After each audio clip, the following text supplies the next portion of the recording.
Okay, hey, hope everybody's doing well. I'm continuing on saving the Maglites. These are the 2 AA. I believe they're called mini mags or something like that, but they take 2 AA's and stuff, and they have the tail cap. That's what they call this, and then the black thing that's up here in the front. That's called the let me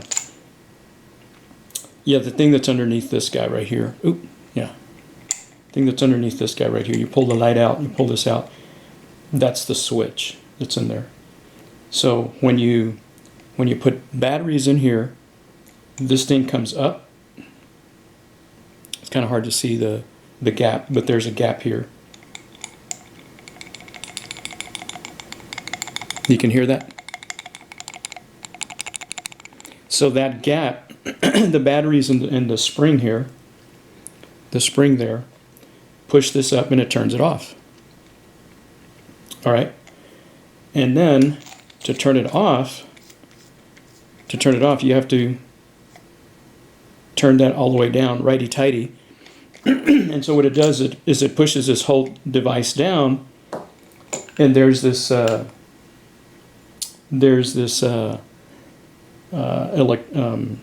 what I call the negative ground that touches the back of this guy, which goes through the body to the negative side of the battery, and that's how it turns on. Once you release this pressure, right, and you focus the beam, this thing comes up, makes contact, and the light turns on. That's the way it works. Pretty ingenious the way it works. Anyway, so in saving this guy, I was just drilling holes, and I really, it didn't come to mind that, hey, you got another one of these. Why don't you take it apart and take measurements of this guy and take measurements of the switch. Let me see if I got the switch over here.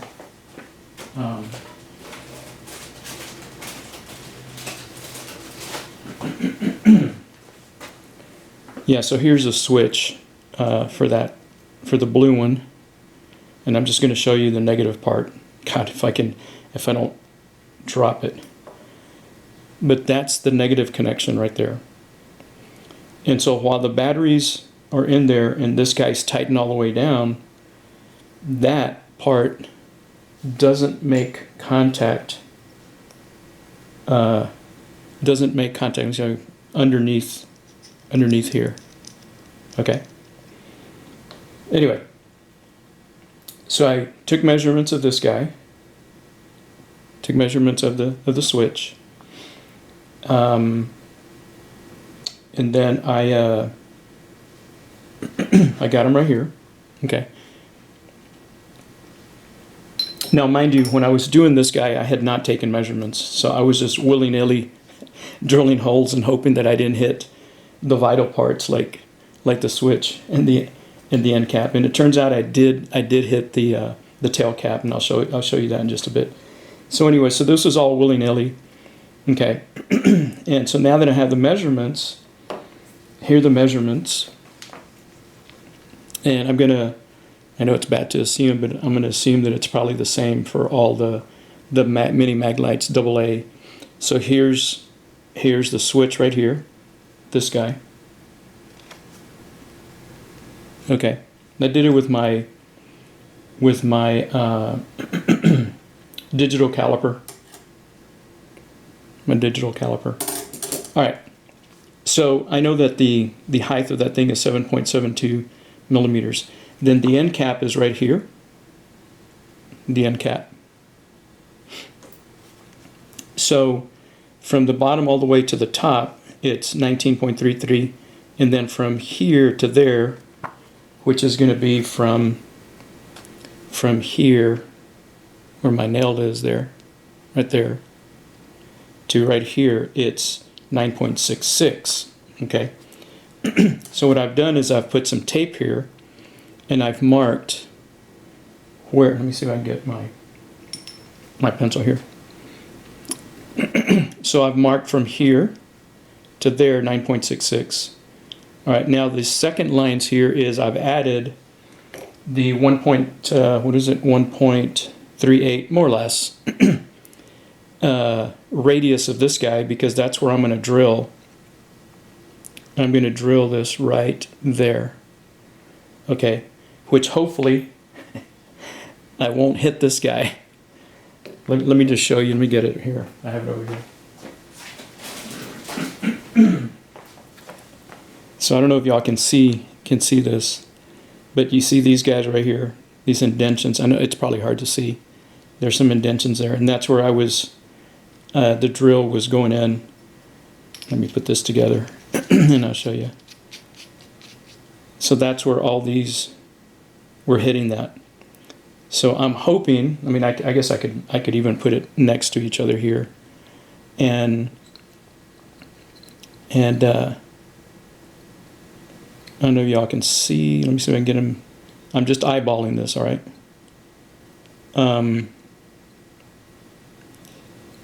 Yeah, these lines, these second lines that I'm putting on there are definitely a lot higher than that. So it's going to give me some room in there. And I'm just drilling with a 7/64th, if I'm not mistaken. Is that right? Yeah, a 7/64th drill. Now, how do I stop this from walking? Okay, let me go grab the puncher. So this is called a center punch. I got this at, I believe, Cobalt is from Lowe's. They're not a sponsor. It's a 5-inch automatic puncher. And what happens is you see if I can do this here, and you'll be able to hear it. I'm going to go ahead and punch a hole. Let me start right here.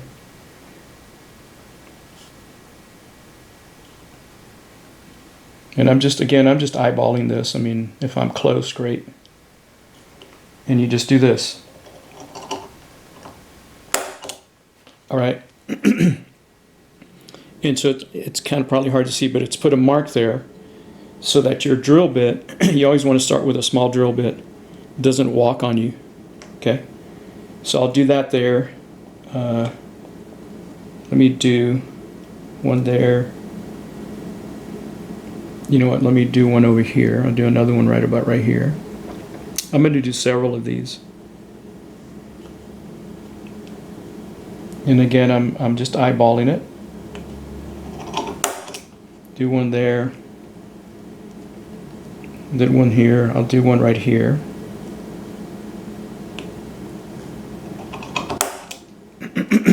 Okay. All right, let's do another one right here. And of course, I go put it on a vise grip, and it, one there, one right about right here, and then one right about right here.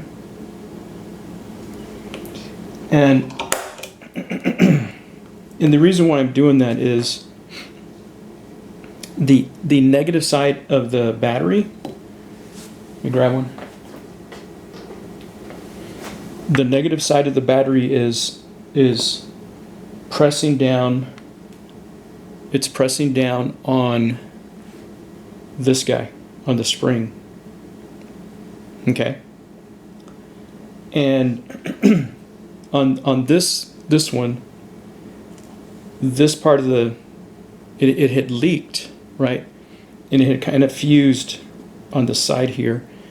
And what I found out was, God, did I put that back? What did I do with it?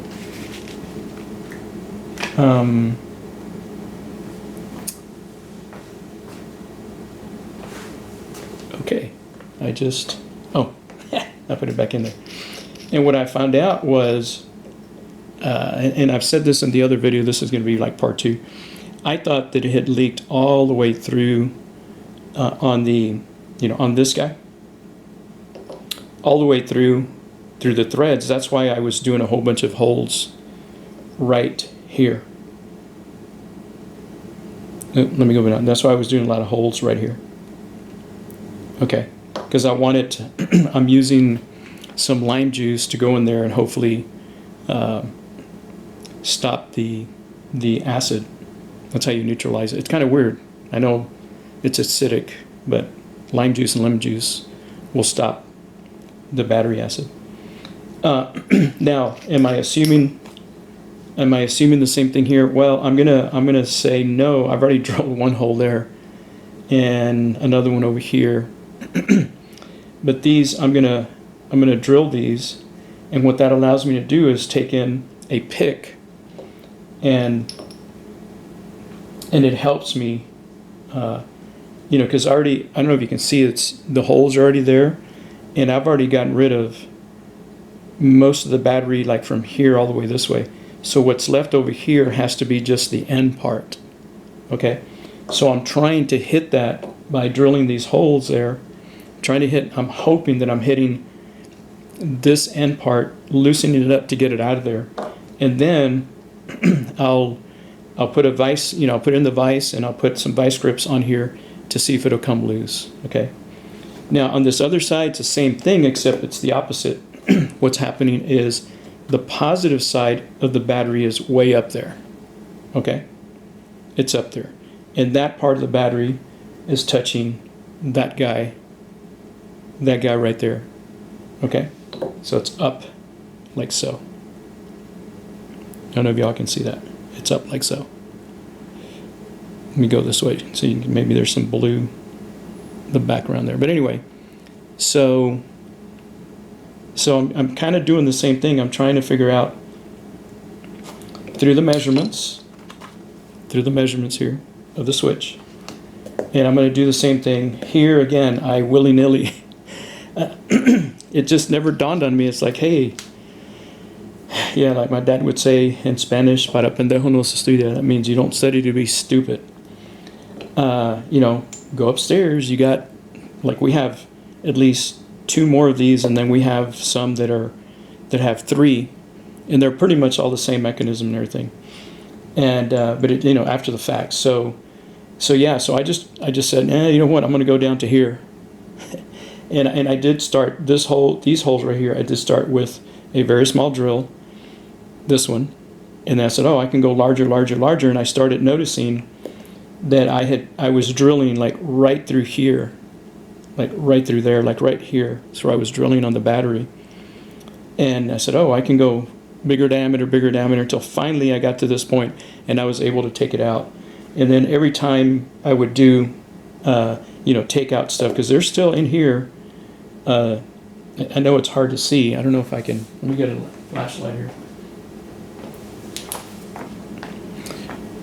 But you can see in there, there's still black inside that silver hole there.